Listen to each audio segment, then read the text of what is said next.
internally. Oh no, either internally or externally, and have others notice this as well. So again, my pastor recognized, not the one I got now, but my previous pastor, he recognized that I was a people pleaser. I denied it, y'all. I'm like, no way. And this was before I had the mental breakdown. So once I realized it, yeah, you know what? He's right. How do I fix it? I can look at it and go, yep, you know what? Now I know that I do that. How can I fix that? I don't want to be like that. So, have you ever, let me just ask you all this question. Have you ever said to yourself after a situation happened, why did I say that? Why did I act like that? That's not really what I meant, but why did I act like that? A lot of times you're not working out of a rational mind, you're working out of a mind that is irrational. So you want to have conversations when you are rational. If you and your husband are fighting, or if there's a really touchy situation, I can tell you this because I've been in a relationship with domestic violence, to keep that one on the DL and keep level. When you are ready to fight and argue, walk away from that conversation. Let each other cool down. Go on about your business. And if it continues to bother you that he said something, you said something, and it went the wrong way, then you come back later and you say, huh, you remember the conversation? Are you okay for us to have that conversation now? I'm not mad anymore. I just want to talk about it, some things off my chest. That way we both can, come to some kind of agreement or some kind of understanding together.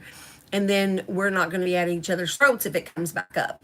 Just want to get outward and talk about it. And then they're more than likely say, yes, let's talk about it. And then just sit and have a conversation. It hurt me whenever you said this because I feel like that you don't find value in what I do. I work hard every day and I'm doing the best I can. And when you say that to me, it feels like that you don't appreciate me. So you can just have a conversation like that. That's going to be much better than just yelling at somebody because you've had a bad day already. You're in an irritable mood and you're saying things that are not nice. You're disrespecting people. That's why you need to have this 12 steps, y'all. I'm telling you right now, you will not disrespect people if you go through and heal from your trauma and your junk. And you'll understand better the tools in how to handle people. You'll spend time with your higher power, and your sponsor will help you understand better how to handle them. You can do some research yourself on YouTube. You can find out different ways to avoid conflict, how to handle conflict, and all that. I mean, I've been through all this. So it's going to be helpful. It helped me. All right. Does your desires make you feel isolated and other people? Okay, we already did that one. Desire. Let's see. So when I'm starting to feel like I'm not important, when I, in my own thoughts, start to think that I'm not important enough, when I really should just go take a nap, I could become responsive and do something crazy and go spend money or go, do something that probably nobody else will do. That's who I am. Sorry. Yes, I do, but I'm not doing it right now. All right. How does your behavior impact these feelings? Loneliness, isolation, trying to connect, trying to be accepted. What is the most significant negative outcome of your desires, and how has it affected your life? Giving too much, it leaves you feeling empty. How has your desire impacted your finances? And how have you justified or hidden your spending from others? I told you all before, broke as a joke after I got done trying to help, people. It's crazy. But that's not really the situation. The situation that I'm having that's happened with him is when I feel like I failed. That's when things happen. I need to address it as the product that has affected me this time. Okay. That's why you have to work the program. So the part that made me feel How has your desires impacted your finances? Well, let's just put it like this. I'm trying to fight with the Airbnb. I got insurance on it, but they've taken almost $1,000. Yeah. So all this happened, and I'm really angry at myself, but I did the right thing. I was trying to do something really good. I wanted to go spend time with them again, at the same time making excuses, but the problem really was inevitable. So y'all pray for me that I can get my money back. It's really quite upsetting. Um, so anyway, whenever I went through all that trouble to try to get my medicine, and then everything fell apart the night that I was supposed to be. I mean, I had my whole car packed full of stuff. My medicine was in the car. I had to go out to get the glucometer in the middle of the night when it went bad. That's how crazy it was. And I'm just like, oh my gosh. So I was stressed out to a max, and I just start texting him. I'm not coming. We can't do this. It's too much to have a long-term relationship. Blah blah blah. I just started spitting it out to him.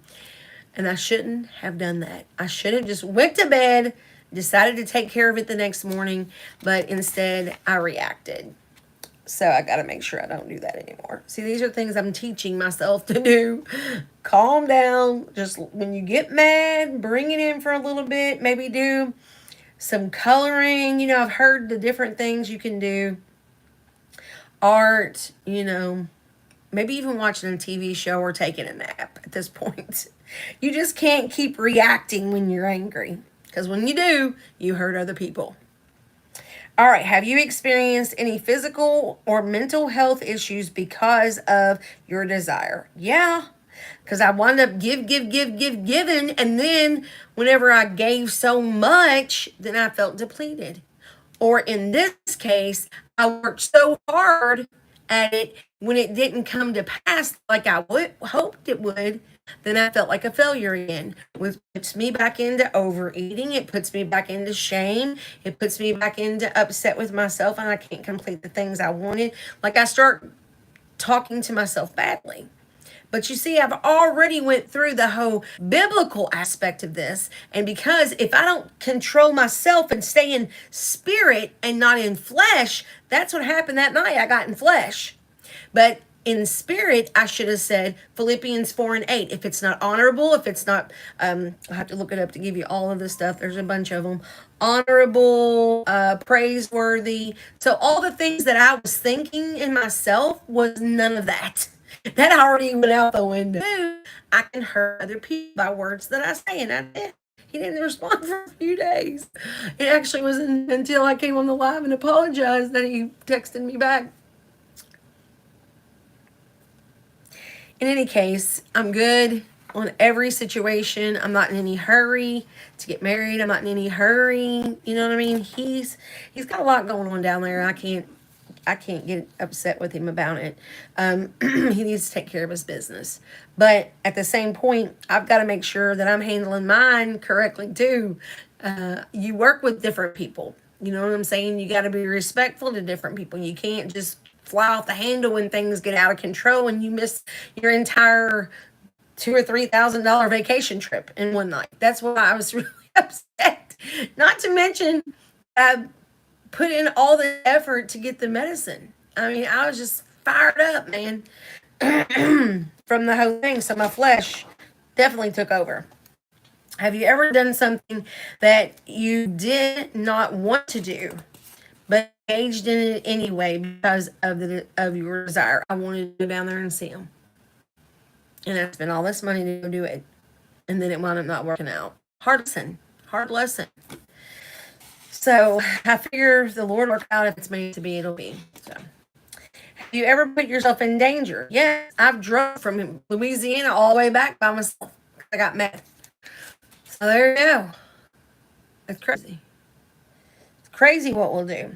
What is the most humiliating? That was the most humiliating thing, embarrassing thing, was coming back by myself.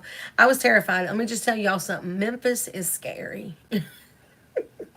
I had to get past Memphis before I could stop. I'm like, I got to keep going. It was horrible.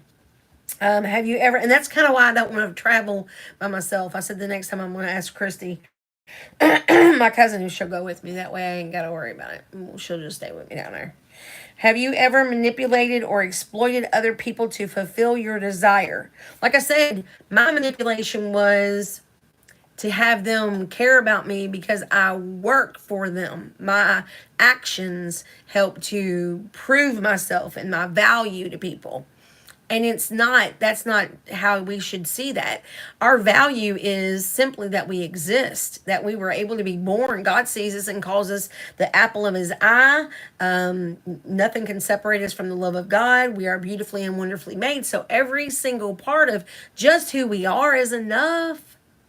But again, in our flesh and in our mind, if we don't watch and try to go by the 12 fruits of the Spirit, we will get caught up in that a lot. Let's see. Read that one. Okay, we're almost done. Let me see how many more. There's a lot. Oh, we got 2 more pages. During what period of your life did you feel the least in control? And was your desire a contributing factor? Yes, I've been struggling with a people-pleasing attitude my whole life. Like I said, I even gave a perfectly good tooth to my sister that wasn't even loose because she was crying that she wanted one. That's ridiculous. I'm like, I was born to just be a people-pleasing person. So, got to stop that behavior. It's not going to be good. I mean, I've got good points and good aspects. I got to find a healthy place for this to happen. How much time have you devoted to your desire during the worst and most typical periods of your desire? And how has this affected other areas of your life? So most all of my relationships have been based on what I could do for them. I helped one husband get set up. He's got a sports car and a nice house. We both bought the house, right? Hi, good to see you. But I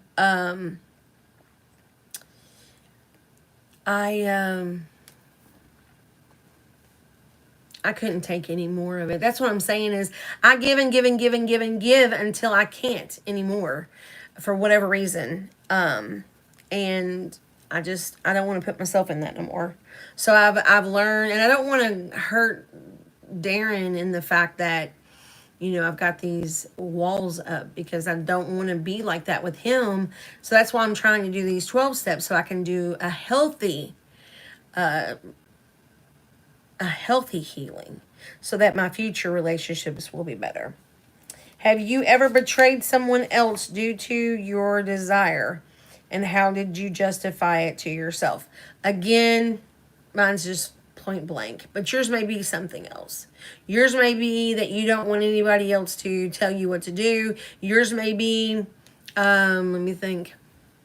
You may be going through grief, and the grief has got you so stricken you can't even get up out of the bed or do anything. Or maybe I've been to the point, my cousin, when she passed away, Brandy's mom, she was only 1 month younger than me. And when she passed away, I kind of went wild because it was unfathomable that I would be able to live without her. She was my best friend. And now every time, and it's been a hard little journey to get through because every time we have holidays, every time we have get-togethers, and I see my sister and Stephanie that's about the same age, and I see Jenny and Sarah and they're about the same age, and all my mom and Sandy, they're buddies. Mine isn't here. And so it's hard, so the grief can keep you stuck too.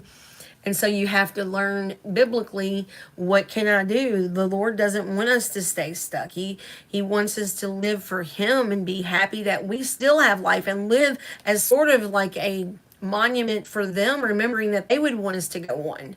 So even grief can get us stuck. That's why 12 steps is a huge thing. I'm hoping that we will be able to continue with this and we'll get it down better so it can help others, because I truly believe that emotionally, mentally, it can help anyone if we get these precepts down. How has your desires impacted your career? I was mistreated many years at Best Buy. I hate to say it, but I remember just people would mistreat me because they knew I was the people pleaser and I would take a bunch of stuff. I would be basically the doormat. And so people would come by and dust crop dust while I'm on the phone. Got a headset on with the wire. I can't get up, and they'd walk behind me and fart, and it was the most horrible feeling ever. I had people saying bad names about me, and I never stood up for myself. I finally gotten to where I will stand up for myself now, but at that point I had not. So it did affect my career because I didn't, and I probably didn't get as many raises and get as many promotions because I didn't stand up for myself. When did you first realize that you were out of control? And did you feel that your life was unmanageable at that time? I did not realize boundaries was even a thing.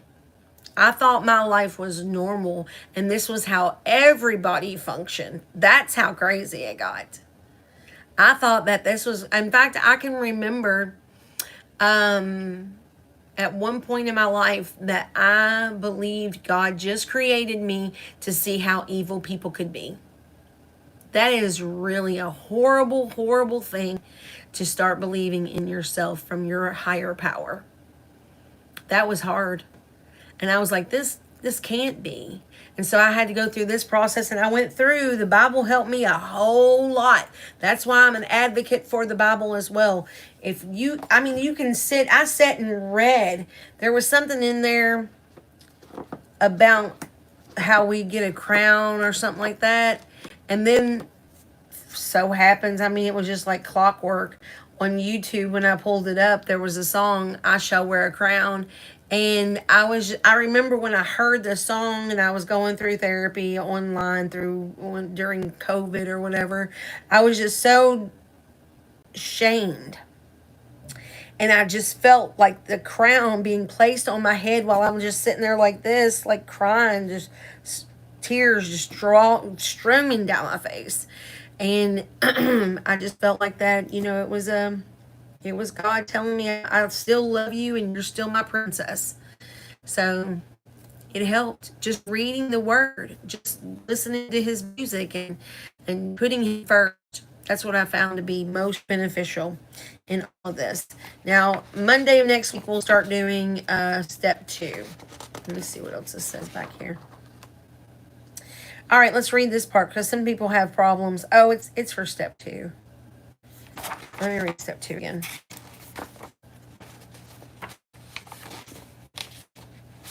I got a bunch on this girl. I don't know how I feel about it because it talks about the higher power. So I'm not sure.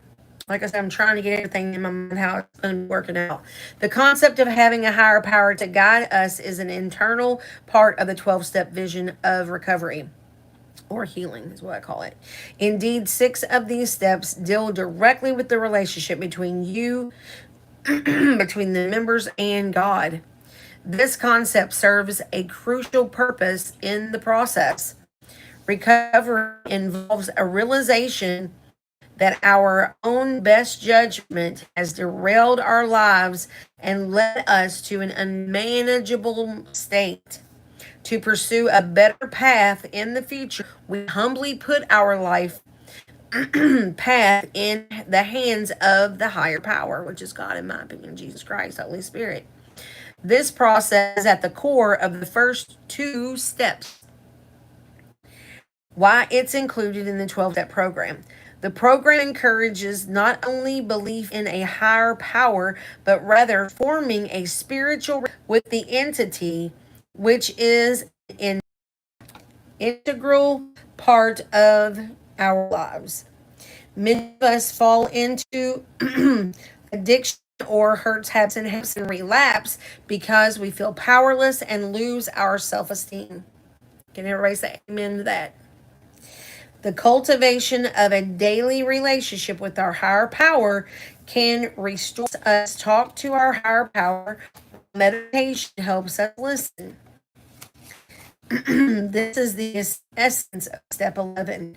A deep spiritual connection with a higher power also helps alleviate some of the core causes of our hurts, habits, and it had something, and I guess somebody marked it out, of place in the world that our higher power for us, many of us, knowing we are being watched over makes us feel part of something important.